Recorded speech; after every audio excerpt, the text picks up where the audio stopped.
I'm Kevin Fewster, and I'm absolutely delighted and honoured having been asked to chair this session. We have, as you've all seen from the program, 3 distinguished speakers, all of whom are, I think, leaders in our profession. What I find interesting is that all 3 are taking very different approaches in what their museums are doing, but all of them are achieving great successes. And our intention with this session was to hope that we can see these very different directions being taken, but might there be similarities, conscious or unconscious, in terms of how the 3 speakers we have are responding to these, meeting these challenges and the directions that they are following. Each of the speakers will talk for 10 minutes, and which will give us lots of time for discussion, not only on the panel, but with you, those people in the audience. The order of our speakers will start with Urmas, and then we'll have Howard, and thirdly Daryl, assuming that their sticks arrive and that they can download their presentations. I'd ask each of the speakers please to speak relatively slowly, as we're conscious that English is not the first language for some people in the audience. Urmas Dresen is our first speaker, and he's been director of the Estonian Maritime Museum since 1998. Amongst his many other activities and positions that he's taken up, between 2005 and 2011, he was president of the Estonian ICOM National Committee. His CV is quite remarkable. The bit on it that I perhaps like most was that he says that he was amongst a small crew in 1988 to return the former Estonian steam icebreaker from Russia back to Tallinn. His career has done amazing things at the museum, in the Seaplane Hangar Museum, and they have led to the Seaplane Hangar Museum being awarded the European Museum of the Year Award in 2013, and also in 2012, one of the leading newspapers in Estonia voted or declared Urmas to be Estonia's Person of the Year. Not something many of us can match, I think.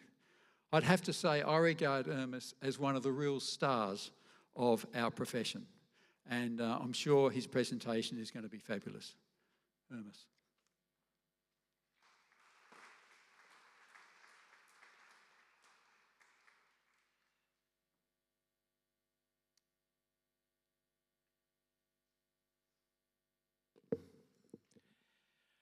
Hello, everybody. It's quite difficult to go on with this speech by Kevin, and I feel myself more humble. It's just one thing what I know how to do. It's to the lead Maritime Museum. I don't know anything other things, because in my CV was also written that my first love was journalism. And I just went to Tartu University to study it, but it was not very successful.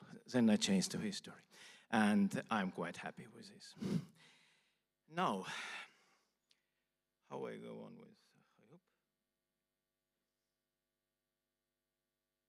Maybe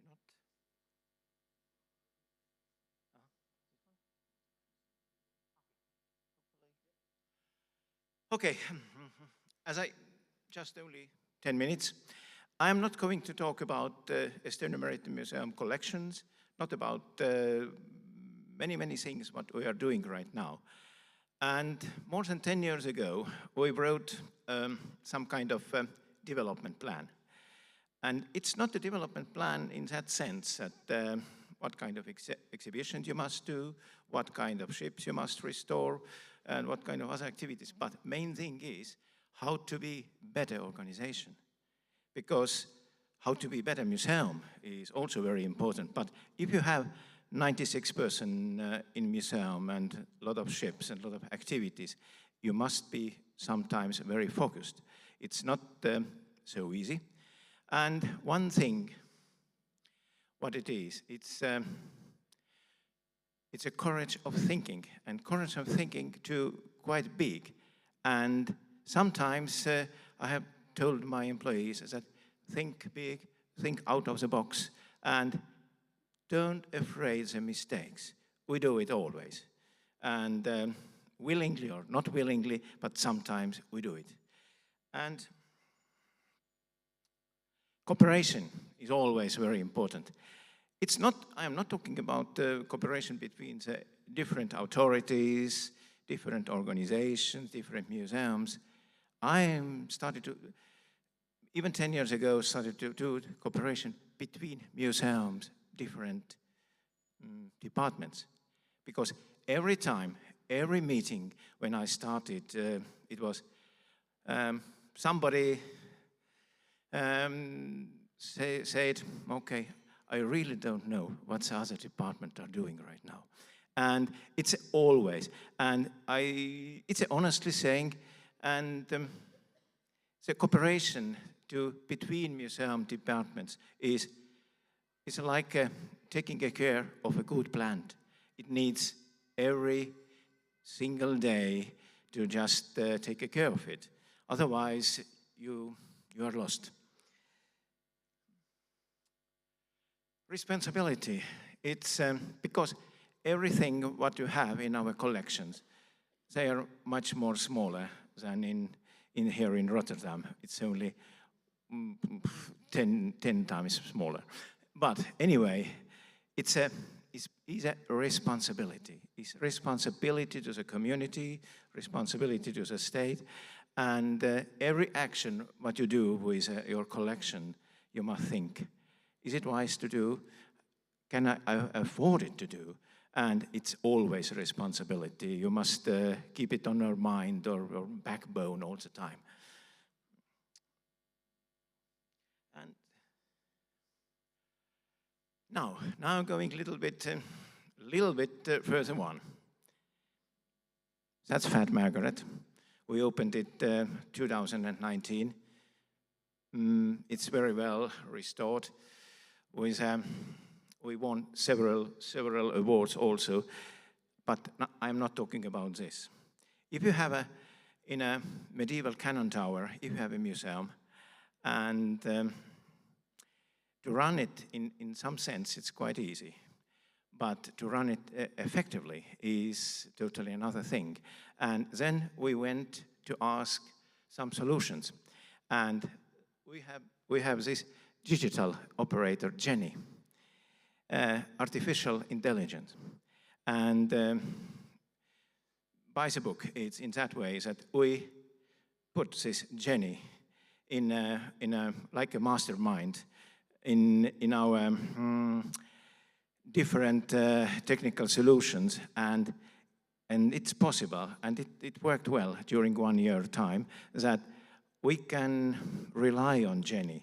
Jenny is much more wiser than I or some other people, because she knows when the electrical power is cheaper. She knows some other things, and how the climate will be inside the museum, very healthy to our medieval shipwreck. And it's on hands of Jenny. It's if this solution is okay, we go on with the Seaplane Harbor with a Jenny. Maybe there is some other name, but it's mainly artificial intelligence who runs this technical system, and it's reliable, and it's not very costly. Maybe 1 year, sometimes a Jenny will be much more expensive, but now Jenny is affordable. And there is so many other things.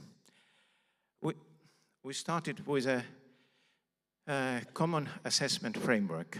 It's a little bit, if I first time heard about it, I was a little bit confused, because it means that you let in smart people from other organizations who have done this, this work before. And it's like auditing your, it's not like a financing audit, but it's auditing your activities. If you are in a museum, you have a lot of structural legislations, and you have so many other things. But if you are good to work out with all these things, but how to implement it, how to go it, that what is once written, you really do it in your life, in your museum, and how to do it continuously, because it's quite same thing with development plans. You once do it, and you are very satisfied. Okay, I'm done it. But then sometimes you forgot it. And this Common Assessment Framework Plan, it's in 2 years' time for us, and we go on. Again, both we have this blue flag in our harbor because we run our own visitors harbor, and we have a green key. A green key only to Fat Margaret right now, because Seaplan Harbor we apply this year because we had major development works in Seaplan Harbor during first 4 months this year. Now we gonna apply again. As I said, we have a marina and yacht harbor, and there is another good solution.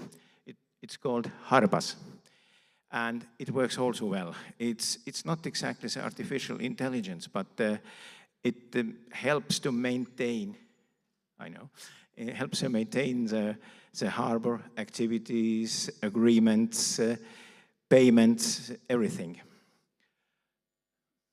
And as I said, we must do, if we do, we must do things very quickly. And first of all, we must plan it carefully. We planned this Seaplan Harbor renewing permanent exhibition almost 2 years. And then we did it in 4 months. And now it's done. And some photos, basically it's same. Submarine is still there, but a lot of changes, really a lot of. And it's more or less more fresh right now. And some new things. In October, we open a rather big exhibition, as we used to do in Seaplan Hangar. It's around 1,000 square meter exhibition, and it's the biggest one what we can do. And it's about great sea voyages. And thanks to many museums from Scandinavia and Europe, we can present very nice items, do that. And it will be opened in 18th of October. And finally, some things what I avoid many years, but finally you must do it. It's quite, if even those things are very sensible, and a disaster of Estonia is a very sensible thing, but now it's the time to me. And there will be, in 2 weeks' time, opening of Estonia exhibition, and it's, but as I said, it's in different way. We don't blame anyone. We don't describe how and why and so many theories. It's a honor to the ship, to the crew, and all those who had their last voyage on board Estonia. Yeah. I was on board Estonia 2 weeks before disaster, when I came back from Stockholm. And I know every corridor, every cabin still is on my eyes. But that's for all. Thank you.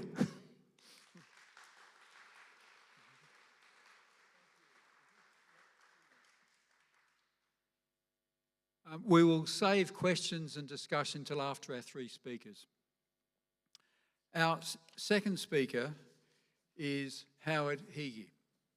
Howard has been the president and CEO of Mariners Museum and Park since 2016. He didn't start his career, though, in things maritime. He attended the American United States Military Academy at West Point in 1994. He then served in the U.S. Army and actually served in the Iraqi campaign in 2003-04. He left the military in 2008 and then became a member of the Investigative Council team on the Senate Armed Services Committee. He moved from that, curious segue, into marketing, and which eventually led to him establishing his own strategic consulting firm, which then led on to him becoming CEO at Mariners.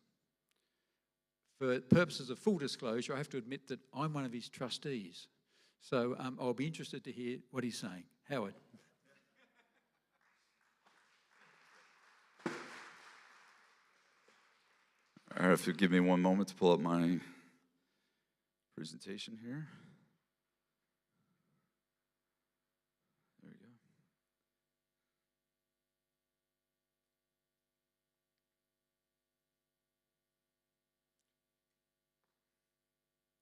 It's the bottom button right there. Great. Well, welcome everybody. I have to say we did not coordinate our remarks, but I'm going to pick up exactly where Urmas handed the ball to me. To be a good museum, you have to be a good organization. That's very much what we're going to try to talk about today. I passed around a handout for you to take notes. I'm going to use the handout on the screen here as well for those that didn't get one, but I'm happy to email it to you. And so we've taken different approaches, but the principles are the same. And I'd like to start by just drawing a contrast. The Mariners Museum has been very much a turnaround over the last 8 years. And when we began this journey, we were experiencing declining visitation, declining revenue, aging visitation, not much diversity in our visitation. That had led to a culture that was not a positive culture amongst our team. In fact, the personnel turnover rate the year before I began was 37%. 1 in 3 people on our team had hit the door, and then we had to replace those people. We had a deferred maintenance backlog in our galleries and even amongst our collection. And then applying some of what I'm going to share with you here today, I can tell you a far different story today, where we've grown our endowment over the last 6 years from $0 to $19.5 million US. And if I stopped raising endowment today, our pledges and future commitments would take it to $25 million. We have been recognized as one of the top workplaces in the Hampton Roads region of Virginia each of the last 5 years, and a recognition that's given based on employee engagement scores. And we have scored consistently above 80% in employee engagement, the people's investment on our team in what we're doing. We've reversed our deferred maintenance backlog, and we've grown the number of student engagements from just over 9,000 student engagements a year to over 26,000 student engagements per year. So I share all of that to say that what I want to share today is not proscriptive. We all have very, very different institutions, but I want to share our story in case there are some similarities by which you might borrow some of the ideas. And so for us, this turnaround began by repositioning ourselves in our community. We had thought about ourselves as an attraction, which by definition places us in a transactional relationship with the community, right? The goal of which for us to drive earned revenue was to sell you a ticket to entry. And we decided to position ourselves more as a community resource, in part based on the reality that Newport News, Virginia, where we are located, is not a tourist destination. And so we had needed to invest in the local community, in part for just purely our own existence.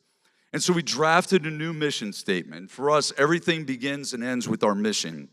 We say that we connect, and this mission statement, by the way, could be the mission for all of us. We connect people to the world's waters because through the waters, through our shared maritime heritage, we're connected to one another. We connect people to the world's waters because that's how we're connected to one another. And we believe that this is the value that we provide to our community, is to build a sense of social capital in our community. And there's a growing body of literature that says the higher level of social capital in a community, the more resilient that community. The higher level of social capital in a community, the greater potential for economic growth in that community. And the shared connection to the water transcends race, ethnicity, gender, age, socioeconomics, all of the ways that we're sometimes made to feel different from one another. So this is what we're going to accomplish. And by the way, we devised this new mission statement in part because our charter, our 1930 charter, says that we will be a museum and a library that preserves maritime heritage within a park. And then it says to promote the public welfare. And so this is the way that we've interpreted that we will promote the public welfare.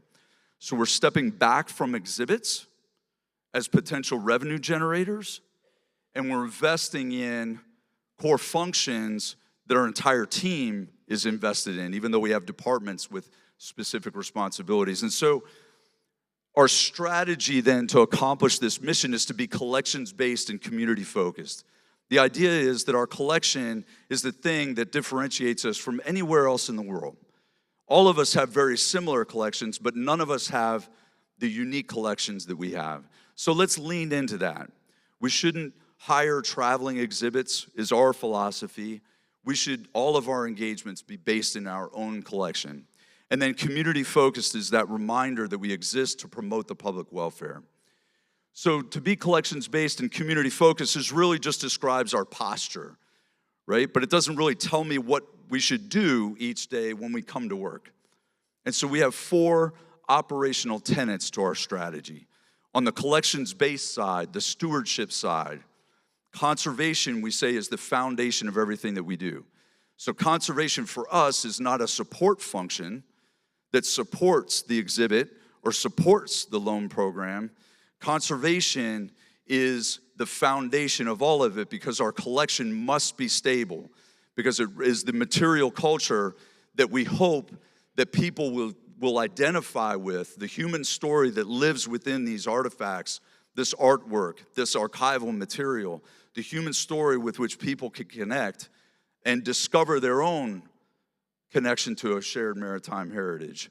So conservation, the ability to keep our collection stable for as long as possible, is absolutely core to what we do, not a support function.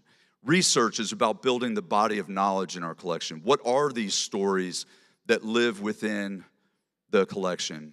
And then on the community-focused side, it's access, right? I can have a stable collection and know everything there is to know about it. It doesn't mean much in terms of our mission if people don't have access to it. And some of you have heard in past Congresses that we have now adopted a $1 admission policy to lower the financial barrier to entry for all in our community. And we've increased our access to educational enrichment programs for the school-age child by raising corporate sponsorships and endowment to go back out to the public schools in our region, which have very high concentrations of poverty, and offer free educational enrichment programs. And in many instances, we're paying the transportation to get the children to the school. And then finally, value is our cue to focus on specific segments within the community and try to understand how best to facilitate their connection to the water, their connection to a shared maritime heritage. And I've already told you about the school-age child. We now say, for a host of different reasons, that the school-age child is the most important segment of the community that we serve. And I've told you about the growth there. Incidentally, we sit on a 550-acre campus. We have a beautiful park with a 167-acre lake in the center of it. And we had largely viewed the park as a distraction for the vast majority of the museum's history. The real work of the museum exists inside of the walls, we told ourselves. But it turns out that for many of the children that we serve, Laura spoke to it brilliantly earlier, how we've divorced ourselves from the ocean, right? Divorced ourselves from the sea. Many of the kids in our region have never seen the water, a natural body of water, much less been on it, even though we're surrounded by water in the Hampton Roads region. And so we've now leveraged our park to pay attention to the natural resource. And all of these 4 operational tenets, conservation of the collection, we call it our living collection, what's in the park, the forest, the lake, and the wildlife that live within it. And we've created access to the lake and created experiences for school-age children and really the whole community to get on our water. In many instances, it's the first time that they've been on the water. At the bottom of the page, you're just seeing that we now understand that everything that we do is a part of a team. There are no independent contractors on the Mariners Museum team, right? And we're a team of 120, and so everything that I do, I might be a part of different teams, but everything that I do is a part of a team. And then the bottom shows, that bottom border there shows you that then we figure out how to drive resources into the team. And as I've shared, we've spent a lot of time thinking about our business model and understanding that our business model had to change from ticketed entry, fee-for-service, transactional kind of interaction with our community to a more philanthropy-based business model. And then in the center of the diagram here, you see the 4 arrows, the 4 core values that form our culture. And so as we talk as a team, when we do our work will influence our values, and our culture will influence our work. And so our culture is built around servant leadership.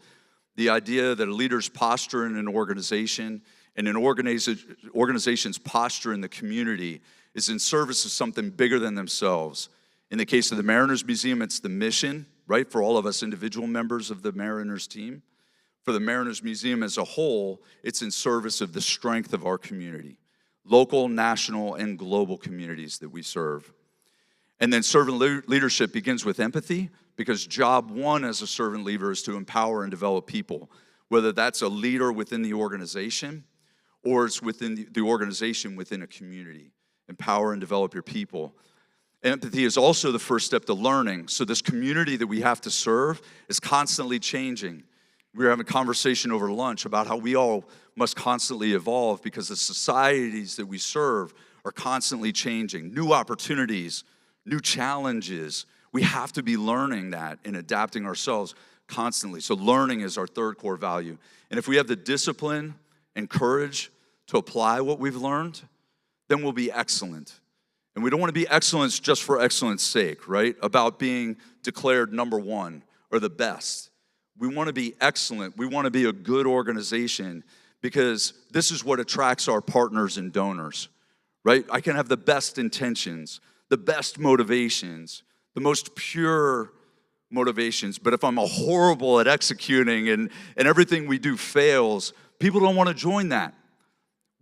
So for us, excellence puts us in the best possible position. We want to be excellent, so we're in the best possible position to engage in servant leadership, and you can see that virtuous cycle there. So I'll stop there just by saying that for us, the different approach is really characterized by, number 1, conservation is a program, not a project. It is the foundation of everything that we do. Number 2, the school-age child is the most important segment of the community that we serve. Number 3, that everything that we can do can occur as much in the park and with the natural environment as it can within the museum walls. And that the collection, of course, is paramount for all that we do. So thank you very much, and I look forward to questions and discussion.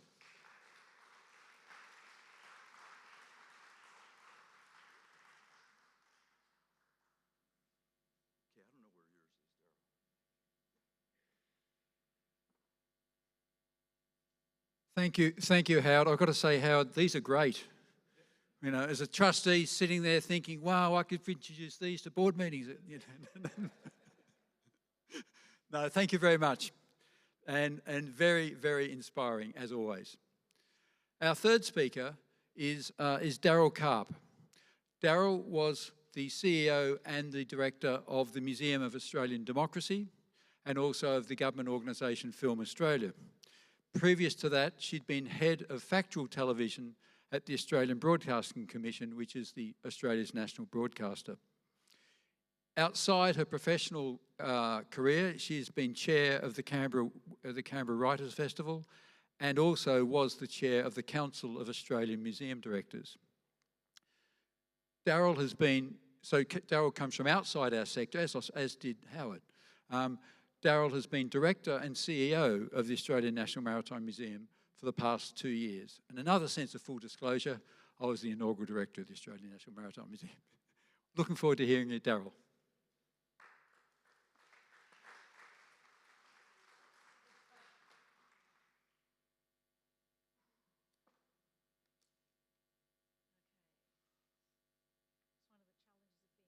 One of the challenges of being short is trying to work out where the mic is.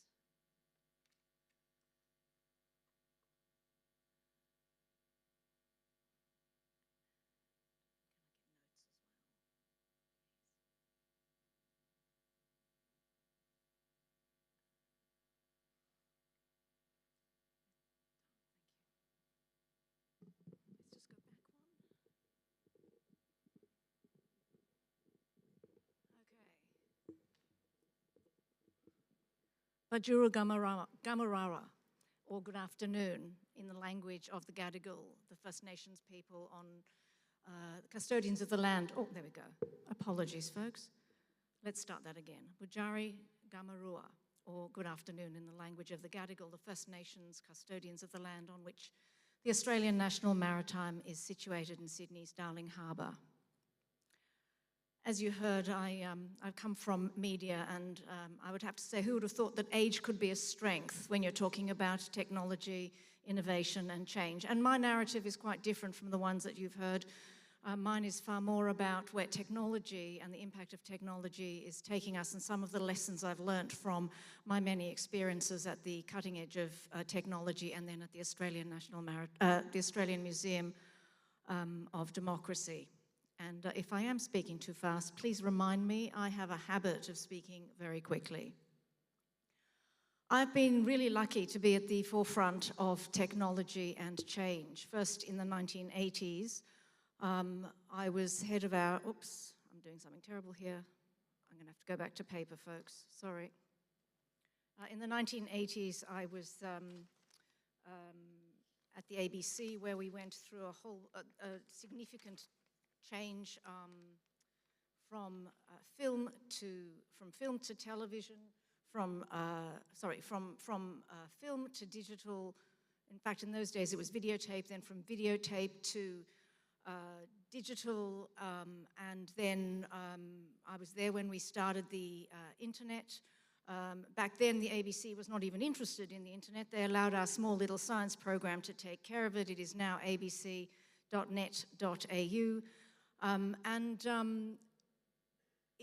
It's fair to say that I'm really comfortable with ambiguity and change, and it's probably just as well, because we're seeing change in all areas: cultural, ethical, experiential, and of course technological. This is now our new normal, even for museums. And this is according to a really interesting piece of research by the Syed Business School at Oxford University, which was really talking about the skills that we as directors need are no longer necessarily the curatorial skills, but the skills that come from adaptability, openness, being able to move and adjust to change.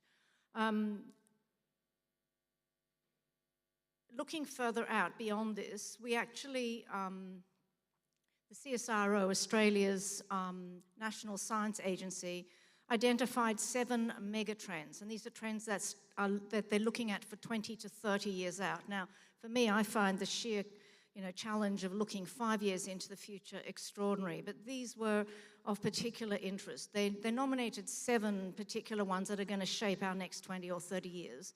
The first being climate resilience, the second being environmental and sustainability, the third being health and well-being, geopolitics, digital immersion, machine learning, and the one that I think affects all of us the most, cultural, ethical, and experiential change.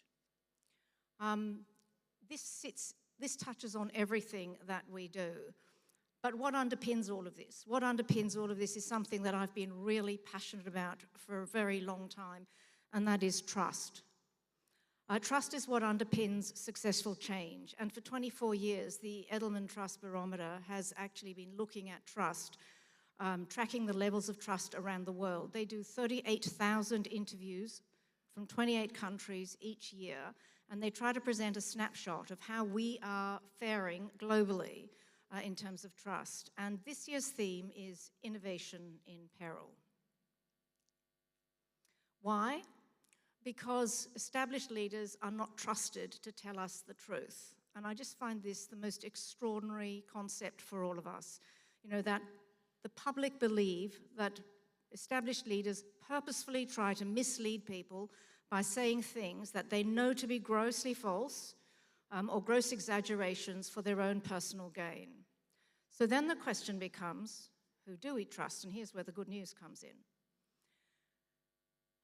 When it comes to innovation and technology, we trust scientists the most.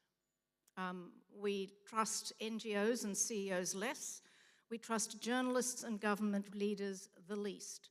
But the thing that's really interesting is that we also trust, as much as we trust scientists, we trust someone like me, your friends, the people you might actually get on Facebook, little snippets that you've actually heard. And I think, again, this throws up an extraordinary challenge for us. Edelman doesn't actually include museums, but I did actually do some research around what's happening around the world in terms of museums, and certainly when I was at the Council for Australian Museum Directors, we did a significant piece of research on how people feel about museums and libraries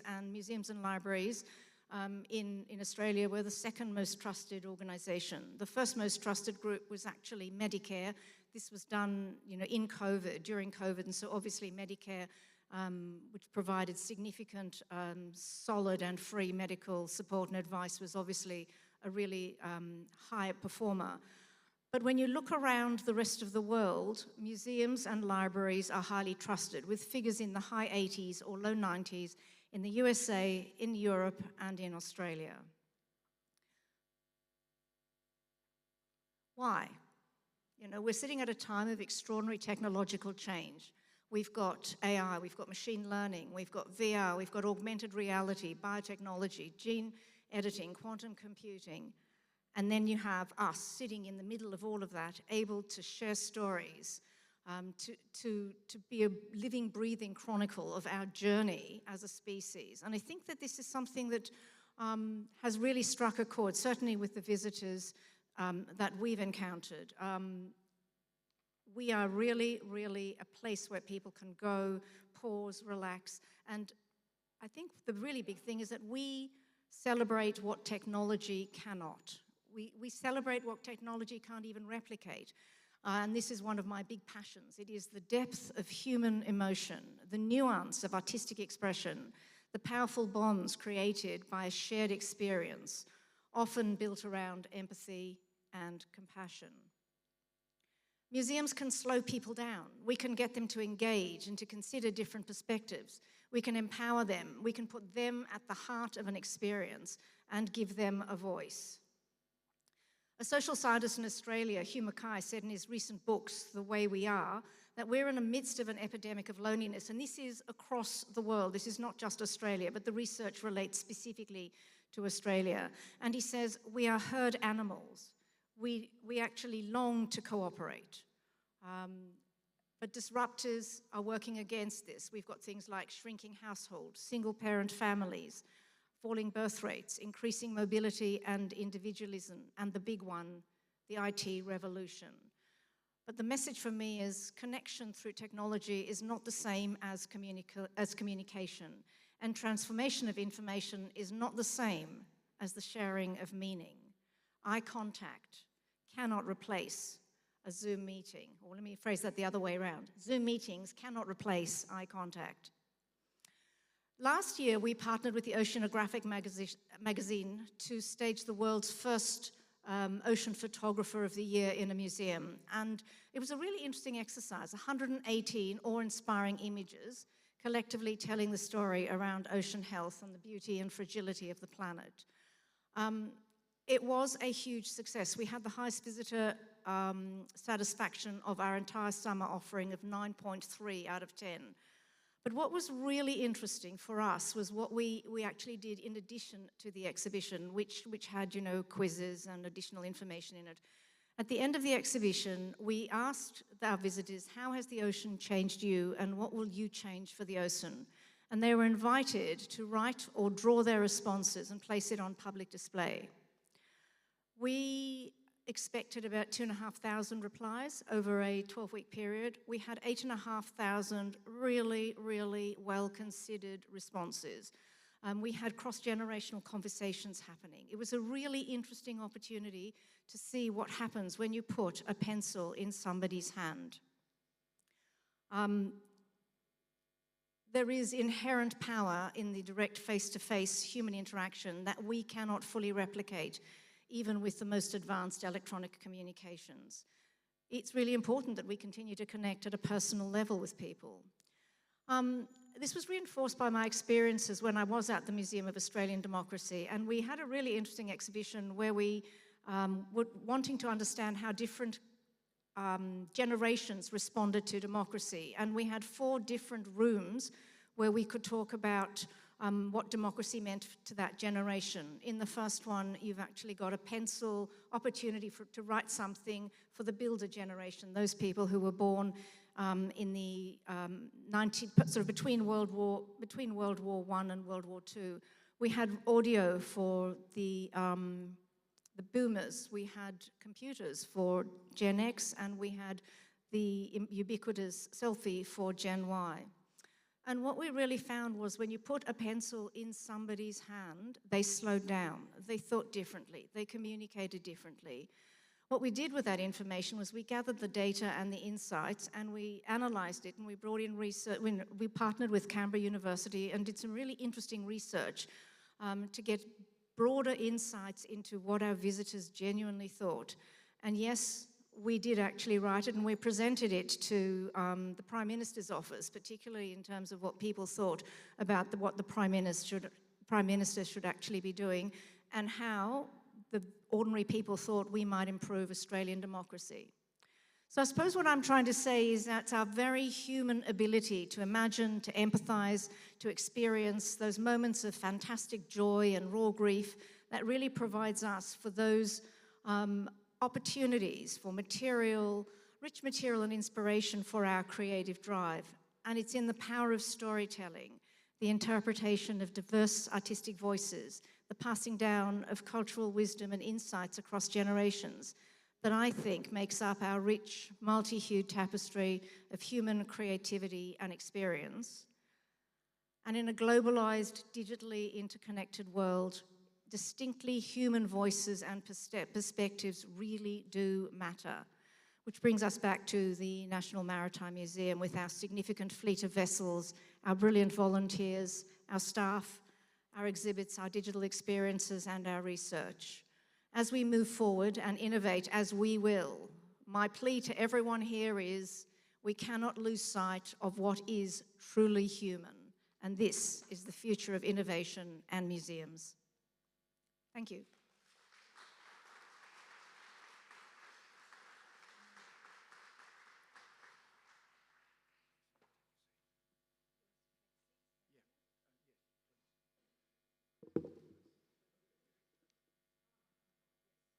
Oh, you dropped that. I think yours is there.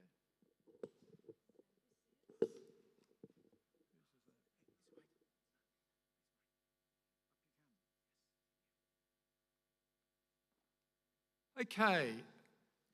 Thank you all 3 speakers. As you can see, very different approaches, but all going places. Are there questions, please? Yes, Michael.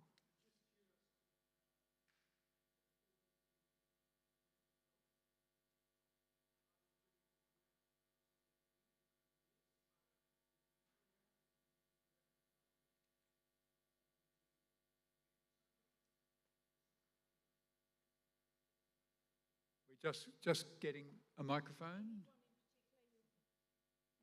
Yeah, who would you like to? Anyone in particular you'd like to start? Look, we are starting to have a look at, what I call visitor voice. We actually feel that there's a lot of research going on in the academic area, but we we don't really know what our visitors know or don't know. And so that's really an area for me, and particularly the ocean photography. We also did a survey to try to identify how much knowledge our visitors actually had, you know, and the answer was surprisingly little. It was targeted at a 12-year-old, you know, kid, and the vast majority of people got less than 60% of the questions correct. So again, that was a really important thing for us, and to start to gather that information. So yes, we will change, but I'm not quite sure in what way, but it will be in addition to rather than replacing. Just a small note, and it was some years ago in 2016 when Estonia celebrated its Year of Maritime Culture, and we asked from our visitors and audience in several times what sea does mean to you, and we did it also in digital way, also in just very old-fashioned way, and later on we collect this data, and it means to us that we must do much more explaining to the people what sea really does mean, because everyone who answered to this question, and in the middle, in the main thing to the Estonia in 2016, sea means vacation, holiday. Not so much about where you get the livings, how it's protected, and so on, etc., etc. Just a holiday, but we must deal with this. We have begun to change our collecting. We are less encyclopedic when we collect now. We're less interested in trying to get the example of fill-in-the-blank scientific instrument or something along those lines. We are much more focused on collecting items that have a personal story connected to them, that reflect a human story that somebody can connect to. We're also now starting to talk in terms of collecting stories, as I think you two have also said, such that we have a very rudimentary kind of oral history program beginning, and that's going to become much more formal over time. And hopefully we'll talk a little bit about accessible storage, and we're kind of tying it to that. David.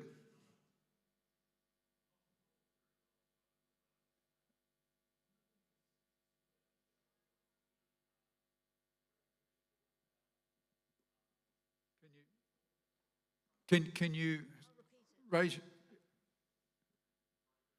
Yep. Raise your voice, David. I'm sorry. One of the things that stood out was your comment about people trust someone like me. I think part of the challenge that we often have in museums is we tend to present like me. How do we create an institution that is able to traverse everybody that's not me? Does that make sense? Because I think that's the problem of the future.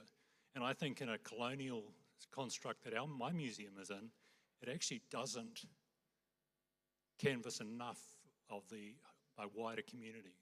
Just a thought.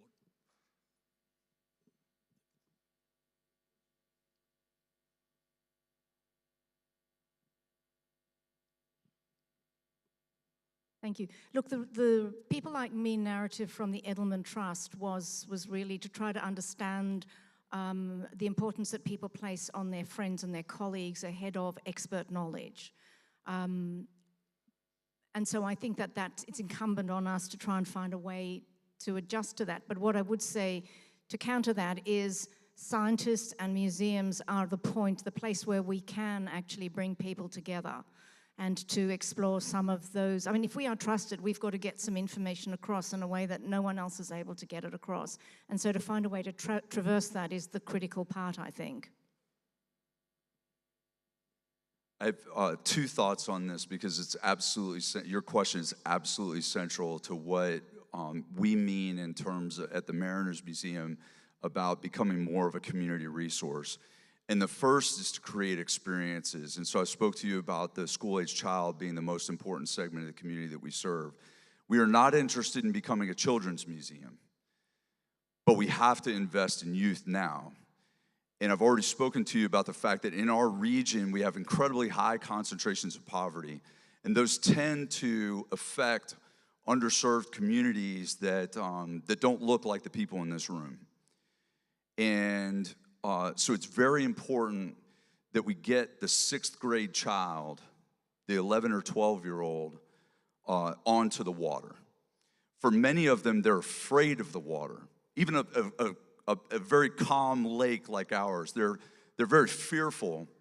But when we put them on the kayak and we shove them off from the launch, it's the first time in many of their lives that they've overcome a fear all on their own. And they identify that moment with the water. And it becomes a symbol of strength for them. We know this just anecdotally, right? I don't have evidence to support this. But some part of their identity is formed in that moment, their first experience on the water, when they overcome that fear and they get back to the dock and they're beaming. They're so excited about having accomplished this thing, and it's forever tied to the water. And at that moment, we've started that connection, that shared maritime heritage, right? They're now identifying as a mariner. The second thing is, I said just in passing during the formal presentation that we're stepping back from formal exhibits as an institution. 97% of our collection is in storage. That's true for most of us as collecting institutions, right? The real value for us, we have come to believe that the real value for us, as we've created more access to the museum through dollar admission and free educational enrichment programs, is when the guest sees the one thing to which they have a connection. Perhaps it's my grandfather that served in World War II on this ship. Perhaps it's the shipbuilder who has an aunt that worked on that ship, building that ship.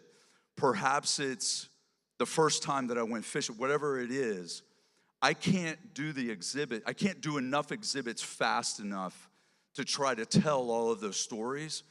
So we're adopting what we're calling accessible storage. And we've closed down 3 of our core galleries now and started to just move our collections items into that space. And we're just storing them there with the idea that as people can walk through, we're greatly increasing the instances in which an individual might stumble across something that means something to them. And then over time, as we learn how that happens, we're gonna perfect how we store that stuff to increase those chances even more. And I've got some wonderful stories I want to share about that, but I'm going to keep my mouth shut now and pass it to Urmas. Okay, I already forgot what the starting point was. But nevertheless, there was talk about community, and I'm not considering that the Estonian Maritime Museum is just a community museum, because we work all around Estonia and also islands. But there is one community what I think that we are engaged in very much. It's a harbor community, because we have our own harbor, we have our own clients, and around 100, and they gather also family members, and it's not only that we take some money from them to keep the boats and sailing ships and motorboats safely in our harbor. It's also working with them and explaining many, many other things, what's connected to the sea, what's connected to the maritime heritage. And we must work with them also, even in that level that we do the festive opening of the season, because, in our far north, the sailing season is very short, and you must use it very well. And after that, if the sailing season is opened, we close it also very festively. And it's one thing what we do with our small community, and I guess there is some very positive from these people who just. It's not like a clients, not a paying for staying, but they are involved in museum activities also.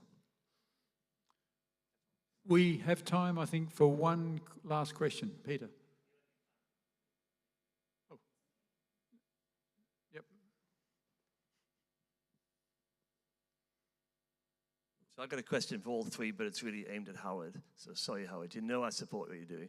But I just wanted to get an understanding about the funding, because free entry, pushing out all those things, giving all those kids a entry, that's all great, and we'd all love to do it, but it's the funding. So can you just speak a little bit about how that has helped you raise the funding or not?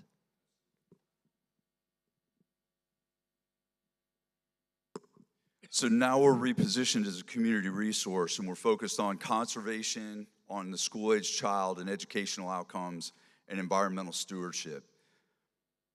You notice I didn't say anything about maritime history or maritime heritage.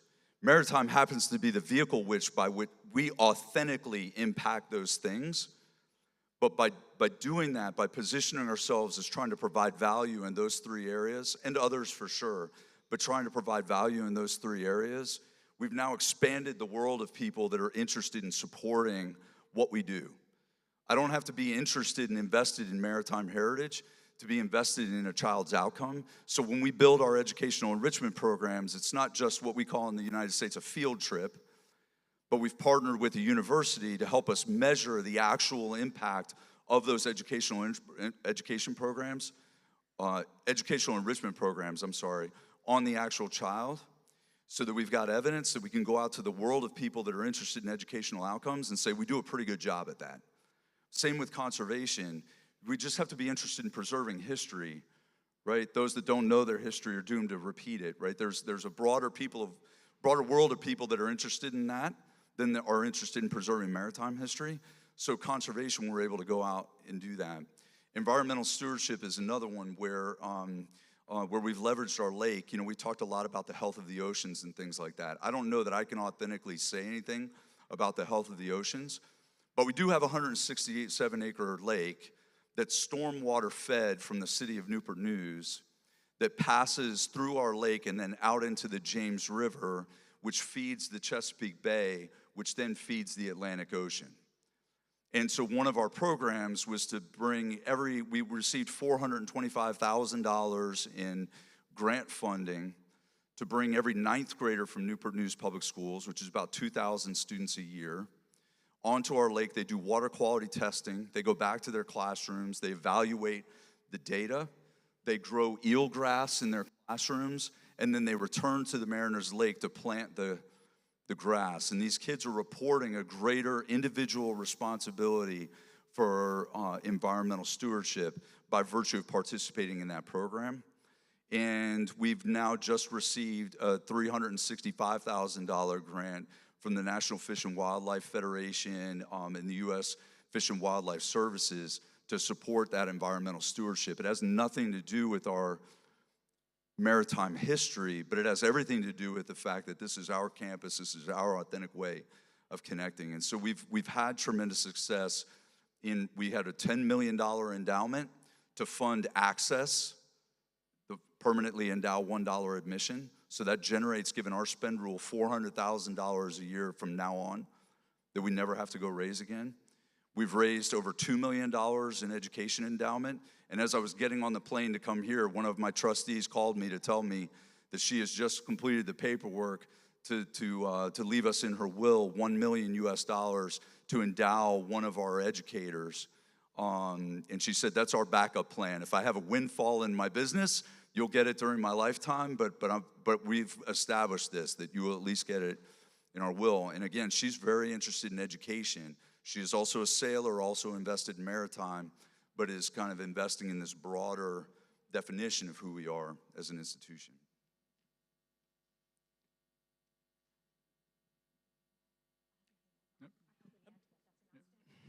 Urmas? About the funding, and just very few words. And somehow we are good, somehow we are very bad, because we got the funding from European Union to build up this seaplane harbor in Twisley, and after that is 2 lines. If you are successful to selling tickets and doing some things, it's very, in Estonian case, maybe it's only Estonian case, it's very, very hard to have a sponsorship, because they already see, okay, you are good enough, you can own yourself, you can help yourself, don't ask money from these shipping companies and etc. etc. And but it's also good because we are used to rely on ourselves, on our revenue, and how we can earn, and we can earn, and we can invest also this money. And but last thing what we got, it was half a million euros, and we got it 2 years ago when we found a 14th century medieval shipwreck, around 100 ton, and very heavy ones, and we just started to this conservation work, and it will go on, I guess, many years.